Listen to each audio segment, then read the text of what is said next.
Bonsoir Jimmy, merci de nous rejoindre et merci surtout pour le dimanche de folie que vous avez fait vivre à Arnaud, à moi et surtout à la France entière. Bravo encore. Ouais, avec plaisir. Merci à vous de m'accueillir. Alors si je vous dis Pérec, Diagana, Barber, Doucouré, Tango, Boss, Diniz, Mayer et donc Jimmy Gressier, ça fait quoi d'être dans cette liste? Ah, c'est incroyable. C'est des légendes que je rejoins aujourd'hui. Moi, je me mets pas personnellement dans ces légendes, mais d'être à leur côté en tant que champion du monde, c'est tout simplement fou. Arnaud? Ouais, félicitations, hein, Jimmy, c'est sincèrement incroyable. Enfin, sur le 10 000 mètres, c'est peut-être une des disciplines qui est la plus difficile, où on sait qu'en termes de concurrence, tu progresses chaque année, tu mets des records de France, d'Europe, et malgré tout, bah, tu es assez loin. Là, moi, je pense que ce qui est intéressant, c'est aussi que tu nous parles de cette saison après les Jeux de Paris 2024, ta progression, ta victoire en Diamond League, clairement, tu es passé dans une autre dimension et ta confiance, j'imagine, avec ton équipe, tes entraîneurs et ton entourage. Ouais, bah avant les Jeux, j'étais blessé au tendon. J'ai eu 2 mois de préparation très très compliqués. Et ensuite, j'ai pu prendre des vacances et récupérer de ma blessure. Et j'ai pu enchaîner les bons résultats, notamment en Diamond League. Je pense que j'ai construit ma saison parfaitement, m'a amené en forme ici à Tokyo. Et c'est vrai que ce qui était vraiment spécial, c'est que les gens pensaient que je mentais quand je disais que j'arrive à la Diamond League de Paris, pas à 100% de mes capacités et que je tapais quand même le record de France en 12,51. Mais on le voit aussi aujourd'hui que je mentais pas parce que j'ai encore passé un cap par rapport au 12,51 de Paris.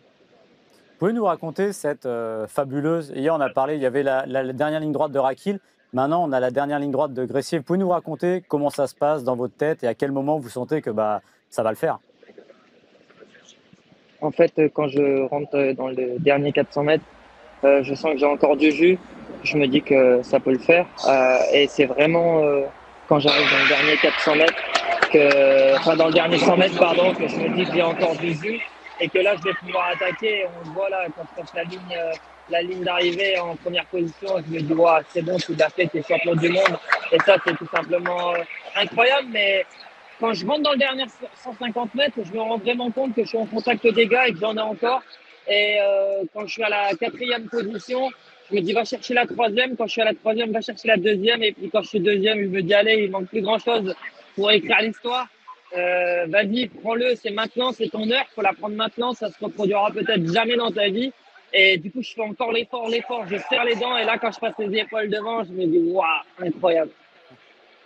Et Jimmy, hier, tu as donné une interview où tu disais de croire en ses rêves et tu partageais justement ton exemple, ton parcours pour les plus jeunes. Alors déjà, je trouve, enfin, bravo parce que à chaud, c'est pas évident de partager tout ça et avec cœur.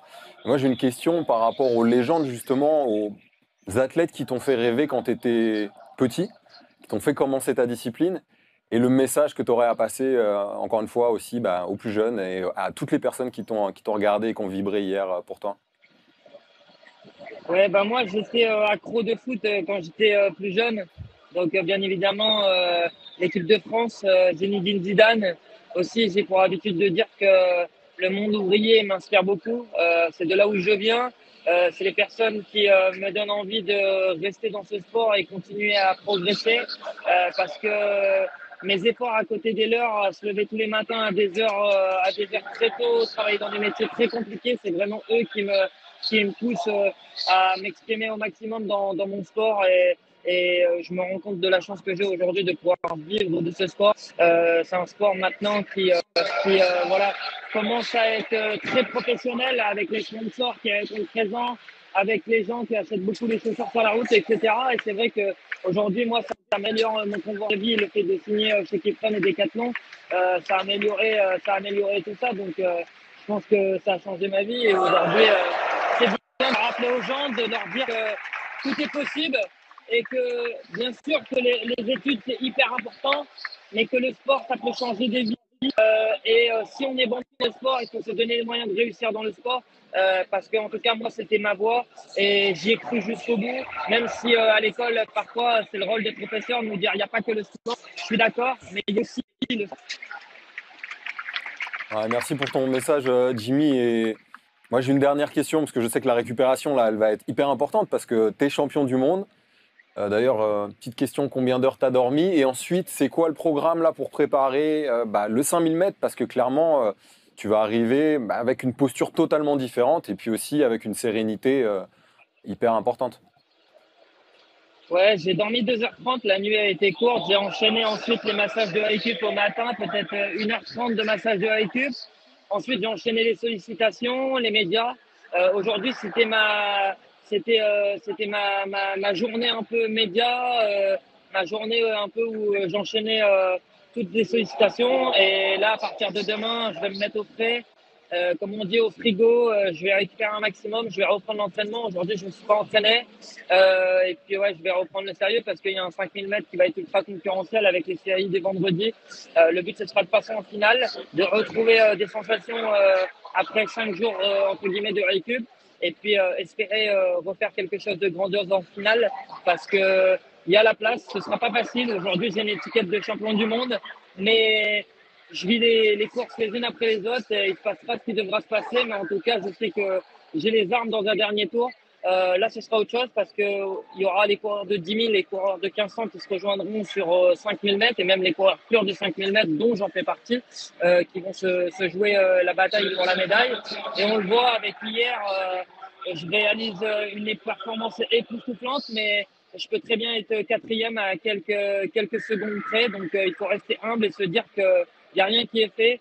Ok, je suis champion du monde, mais ça ne veut pas dire que je suis le meilleur du monde. En tout cas, je l'ai été sur la course de ce dimanche, mais peut-être que je ne le serai pas sur celle de vendredi, peut-être pas sur celle de dimanche. Mais en tout cas, ça, on ne me l'enlèvera pas, la médaille des champions du monde. Je l'ai.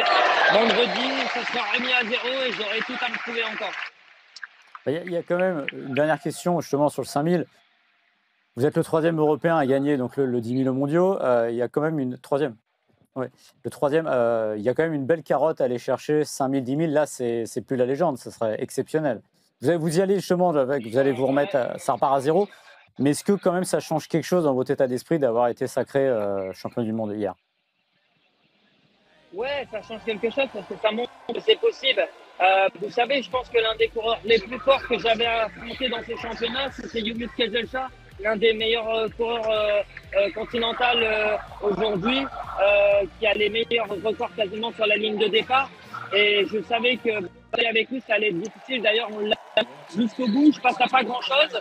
Sur 5000 mètres, il y aura des coureurs 2500 mètres comme Nils Laros et Cole Hauker si ils passent en finale. Et ce sera une toute autre affaire. Mais il faut croire en ses capacités. Aujourd'hui, comme je l'ai dit, je suis champion du monde et pourquoi pas le faire une deuxième fois, rejoindre mon parcours d'histoire, double médaillé, ça ce serait un rêve grandiose, mais je pense que ce sera la cerise sur les gâteaux, même si le gâteau, j'ai déjà commencé à le manger. Sincèrement, enfin, on te le souhaite, Jimmy. En tout cas, bonne récup. Et d'ailleurs, par rapport à la récup, tu as dit hier à la fin de la course à l'athlète éthiopien qui termine 2e que tu lui avais offert une pizza et donc il t'a laissé gagner. Est-ce que tu vas offrir des pizzas pour les autres athlètes et concurrents du 5000? Ouais, je pense que je vais commander une pizza pour tous. Je vais leur offrir si possible juste Pour le avant la stade. course en espérant qu'ils ont faim. Ouais. Merci Jimmy de nous avoir accordé ces instants. Bravo encore pour ce titre de champion du monde de 10 000 mètres. On le redit, 9e champion du monde individuel de l'histoire de l'athlétisme français. Donc c'est la légende et on va suivre ça de très près. Rendez-vous vendredi pour le 5000 mètres. Merci encore Jimmy. Ouais, bravo Jimmy, bravo à tes Merci coachs, beaucoup. à l'équipe et puis récupère bien. Et, on vibrera avec toi, on sera avec toi. Merci beaucoup. Salut.